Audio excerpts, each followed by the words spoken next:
I play Al Pacino's butt. All right? He goes into the shower, and then I'm his butt. This is Joey Tribbiani in the first season of Friends. Seems smaller somehow.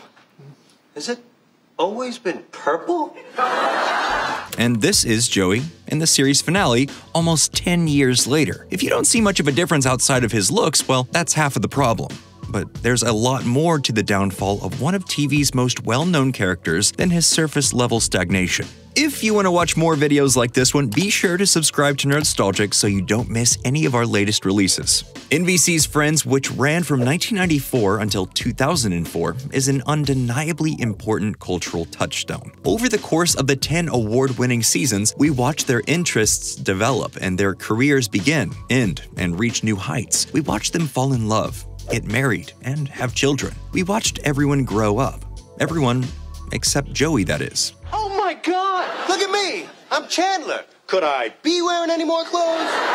At best, one could make the argument that the lovable, carefree, and somewhat clueless Joey Tribbiani, played by Matt LeBlanc, remained exactly the same during his run on Friends. He started the series as a slovenly actor looking for love in all the wrong places, and though he ends the series with more experience in all areas, that description remains the same. It's stagnation masquerading as a character arc. When we're introduced to Joey in the pilot episode of Friends, we get the sense that he's a bit of an airheaded womanizer. Joey, stop hitting on her. It's her wedding day. What? Like there's a rule or something? Someone who skates through life with very little in the ways of goals or ambitions outside of the vague star-shaped dream of becoming a famous actor and finding love, or at the very least, finding a date. How you doing?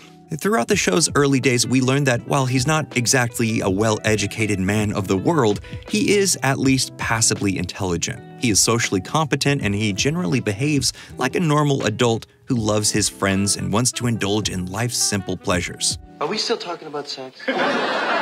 He was relatable, he was funny, he was charismatic and easygoing. He was a fierce protector of the people he cared about. And yes, he could be a little bit dumb sometimes. Please, move on. Go to China. Eat Chinese food. Of course, there they just call it food. It all added up to a character that fans adored, and they couldn't wait to see where the show would take him. But as time went on, his personality was paradoxically exaggerated and diluted, while his story was stuck mostly in place. His cluelessness was magnified while every other aspect of his personality was pushed to the distorted outer edges. He was barely recognizable when compared to his past self, and his friends often had no choice but to treat him like a child. Sure, Joey was never supposed to be the smart one in the friend group. I say punch him, Joey. Yeah! But this degeneration of his intelligence felt almost mean-spirited on the part of the showrunners. Now, the same can be said to some degree about most of the main cast. Friends was built on familiar character archetypes, and as the show got progressively more popular, the showrunners and writers played up the more bombastic traits of each character because they were the ones that got the most reaction from the audience. Ross got more neurotic and awkward, Monica's controlling nature was often pushed to the extreme, Phoebe became cartoonishly eccentric, and so on. But none of the characters were hit as hard by this as Joey, and that's because Matt LeBlanc played Joey's idiocy with a level of charm that made him extremely likable. And that's Joey. Hey, how you doing? Don't! But instead of focusing on that charm, the showrunners decided the idiocy was more important. This effectively ruined a perfectly good character for the sake of a few cheap laughs. It's hard to pinpoint exactly where this change started happening, or who to really blame because it was so gradual. And as early as season 3, we see Joey's absent-mindedness on the incline, when he seems completely unaware of Chandler's annoyance with him while he's building the entertainment system. And then there's the bit in season 7 where he thinks America has at least 56 states and doesn't understand how a globe works. First of all, Utah? Dude, you can't just make stuff up.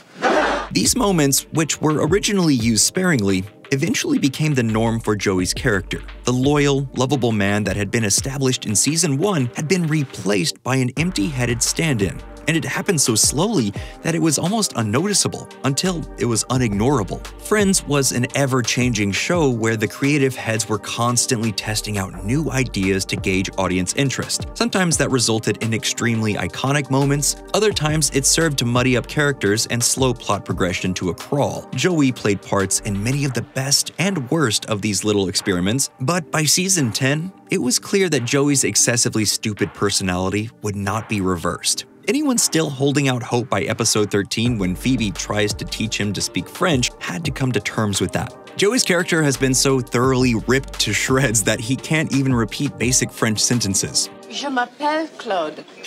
Je t'appelle Blue. Like a toddler, he resorts to straight-up gibberish that sounds nothing like what he's supposed to be saying. And while the combined comedic experience of Matt LeBlanc and Lisa Kudrow make this bearable to sit through, it's such a glaringly obvious demonstration of how he became a parodied version of his worst self. When you pair that with the fact that Joey is also the only friend to end the show in practically the same place he started, his story is almost tragic in hindsight. From the very beginning of the show, Joey was characterized as wanting nothing more than love, fame, and the companionship of his friends. By the end, Joey has been so dumbed down and personified that what he wanted wasn't really narratively important anymore. Unlike the rest of the cast, the majority of Joey's story development would be offloaded onto the poorly received spin-off TV show. That meant that Joey was forced to watch from the sidelines as Ross, Rachel, Phoebe, Chandler, and Monica moved on to new and exciting eras in their lives. Why, God, why? We had a deal. Let the others grow old, not me. You can imagine that after the Friends series finale, when the gang leaves Central Perk after getting their final coffee, everyone got to return home to their children and spouses. But Joey went home alone to his same old empty apartment. Nothing changed for him. While everyone else got a wrap-up, his story was abandoned. That depressing blow might have been lessened if the Joey spinoff was any good, but it wasn't. While he simply does eventually find love, he is more isolated from his friends than ever before when he moves to LA. He spends most of the show as a jaded, bitter jerk. I was nominated for a Daytime Soap Award again. Can I go? Oh, I wish I could take you, but seating's limited. Which is somehow a worse character assassination than the one he went through on Friends.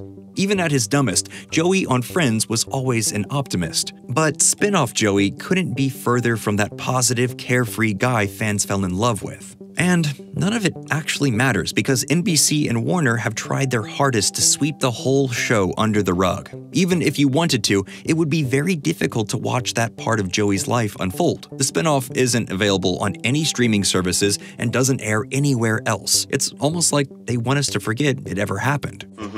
Sure, yeah. How can you not remember me? Because of that, we really just have the Friends finale to look back on. The one where Joey is both fundamentally unchanged from a story perspective and yet demonstrably worse off as a character. And that's a really unfortunate problem. Thanks so much for watching this video. That's all we have for you today, but be sure to let us know in the comments. What did you think of Joey's character by the end of Friends?